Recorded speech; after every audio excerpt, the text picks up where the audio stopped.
Captain Elian Vance stood in the heart of the restricted zone, the air thick with the buzzing interference of jamming equipment. His mission was compromised. A critical component failure had isolated his two-man team, separating him from his communications specialist, Sergeant Rina Zaid. He knew Zaid was 3 sectors away, attempting to fix the satellite link from a designated emergency relay point. Vance was alone, facing a reinforced enemy patrol, pinned down in a crumbling industrial warehouse. His immediate objective was not to fight or to retreat, but to survive the next 15 minutes, buying Zaid the necessary time to re-establish the link and complete the mission. His discipline dictated a shift from offense to pure, tactical endurance. He reduced his world to the immediate perimeter, controlling his breathing, making every muscle contraction a deliberate act of conservation. He had to be a decoy, a distraction of sufficient magnitude to draw the enemy's full attention away from the real mission. The enemy fire was heavy and sustained, rounds punching through the thin metal sheeting of the warehouse walls, striking the concrete pillars that served as Vance's only cover. The noise was immense, a calculated attempt to break his psychological stability. Vance countered the sensory overload by focusing on the only thing he could control, his response. He established a rhythmic pattern of return fire, a short, controlled burst every 30 seconds, designed not to inflict damage, but to confirm his presence and simulate the presence of a larger, still functional team. He was feeding the enemy a psychological lie, and the success of the mission hinged on the enemy believing it. In the absence of certainty, the disciplined soldier creates his own reality. He had absolute faith in Rina Zaid's ability to complete her task. His job was to validate that faith by simply remaining alive and effective. His greatest challenge was the profound sense of isolation. When the radio is silent, the soldier fights not just the enemy, but the terrifying silence of no support. Vance fought this internal drain by maintaining a rigorous mental communication with his distant partner. He ran Zaid's mission profile in his mind, step by step. Check antenna alignment, adjust frequency filters, prioritize power coupling. This act of shared mental engagement transformed his solitude into a shared tactical space. His professional trust in Zaid was absolute, a foundational principle of his training. He knew she was pushing her own limits, fighting her own battle with technical failure and exhaustion.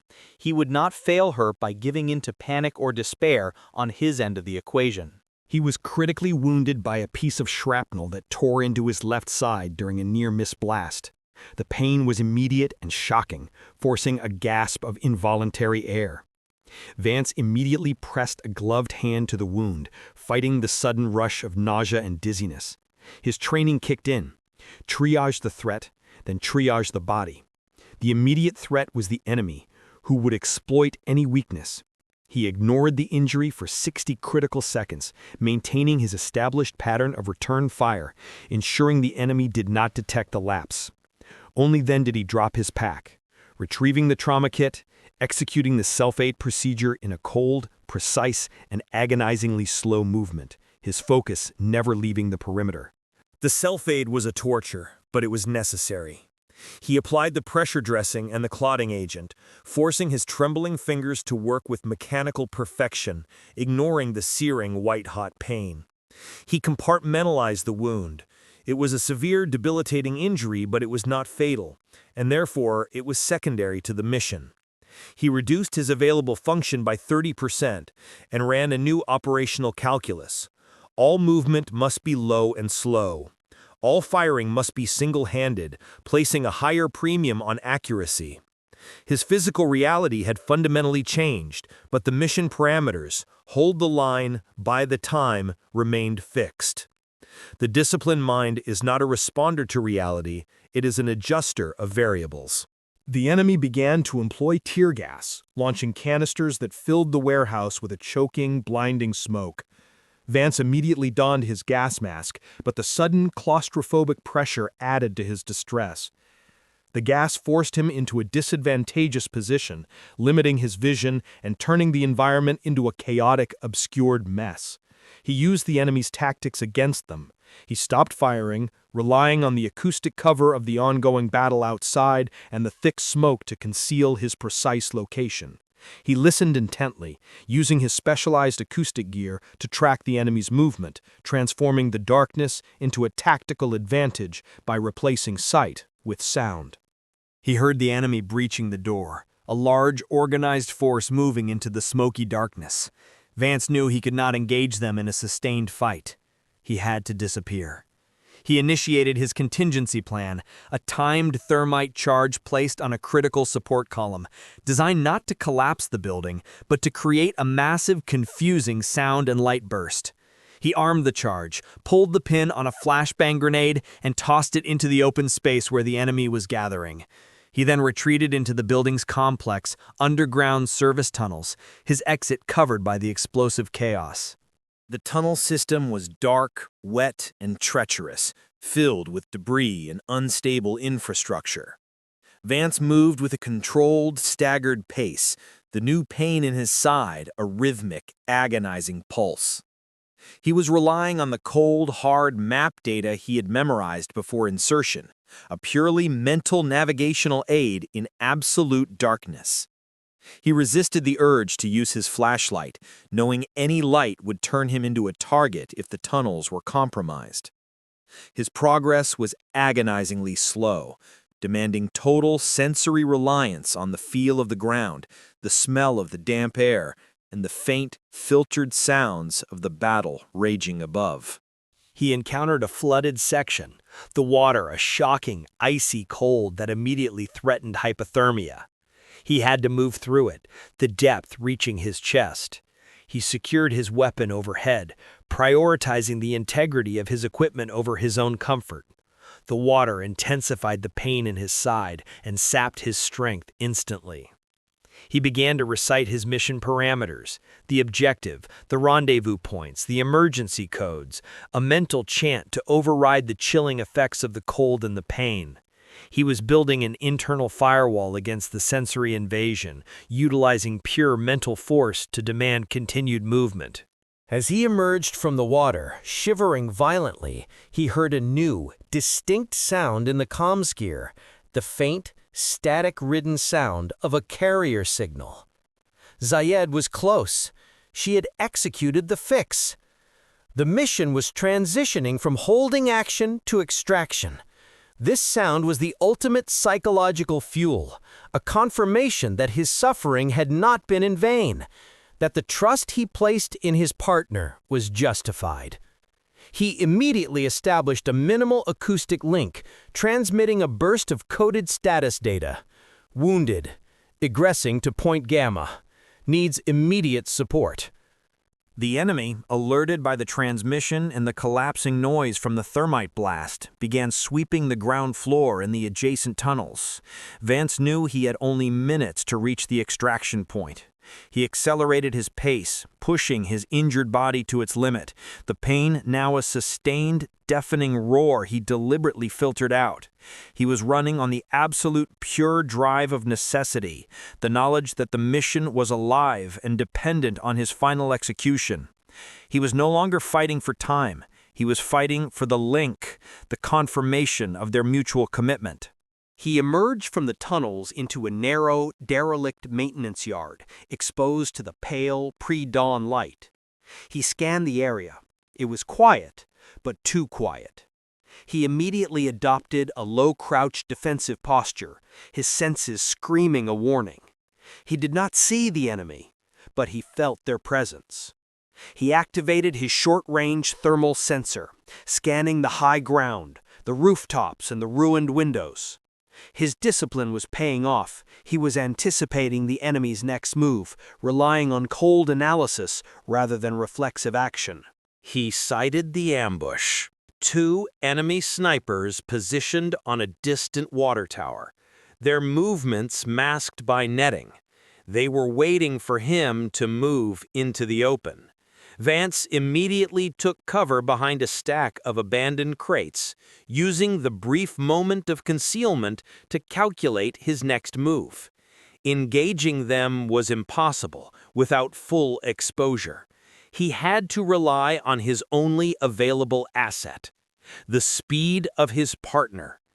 He sent a single, coded transmission to Zaid, relaying the sniper's precise coordinates, trusting her to utilize the heavy-caliber support weapon she was carrying at the relay point. Vance did not wait for confirmation.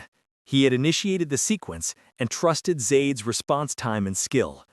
He began his final movement, a staggered, deceptive run across the yard, forcing the snipers to choose between his moving target and the stationary threat of Zaid's hidden position.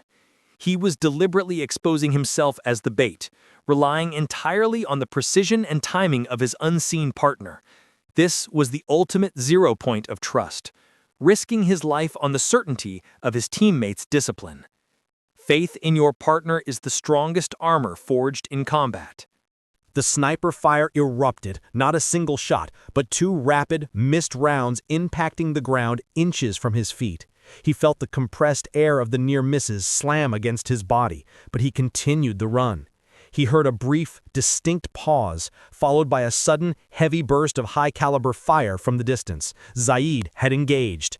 The fire from the water tower immediately ceased, a direct hit. The ambush was neutralized. Vance did not look back. He ran with renewed purpose, the silent collaboration providing a massive surge of psychological and physical energy. He reached Point Gamma, a small pre-designated extraction clearing. He saw Zaid immediately, positioned behind a defensive berm, her support rifle cooling from the recent bursts. She was focused, calm, already setting up the communication beacon for the extraction helicopter. She did not rush to him or offer verbal comfort. Their exchange was purely professional, a brief shared glance of acknowledgement, and a single crisp nod that communicated the successful execution of the emergency protocol. Vance dropped to one knee, immediately taking up a defensive position, covering Zaid while she prepared the final extraction signal. He was exhausted, his side throbbing, his limbs shaking uncontrollably, but he maintained the discipline of the perimeter watch. He was the anchor, and his duty was to protect the operational core. He gave Zaid a concise, whispered report on the damage to the warehouse and the residual enemy force they could expect to follow them. No details of his wound, only objective data for the extraction plan. The low, steady hum of the approaching helicopter rotors grew louder. Zaid secured her rifle and helped Vance to his feet, the movement a careful, practiced motion to minimize the shock to his wound. She did not offer sympathy, but a firm, professional support that was far more valuable. They moved together toward the extraction point, a perfectly synchronized unit. Their individual disciplines fused into a single, unbreakable command structure. Their mutual control over their fear and pain was the force that had saved the mission. As the helicopter landed, kicking up a storm of dirt and debris, they boarded quickly, Vance the last to enter. He collapsed into the seat, the mission adrenaline finally beginning to ebb. Zaid immediately secured the mission package. Then, with the same cold, methodical precision, began the triage of his wound. Her movements were clinical and efficient, stripping the action of all emotion. He trusted her completely, relaxing his body for the first time in hours, submitting to the care of the one person whose discipline he knew equaled his own. Vance looked at the silent, focused expression on Zaid's face as she worked. Their survival was a mathematical certainty built on two variables: individual will and absolute mutual trust. His discipline had allowed him to hold the line under duress. Her discipline had allowed her to execute a complex fix and a perfect long-range support shot. Together, they had achieved the impossible. He closed his eyes, the sound of the rotors a comforting final beat. The zero point of trust was the ultimate strength, the invisible thread that had pulled them both through the chaos.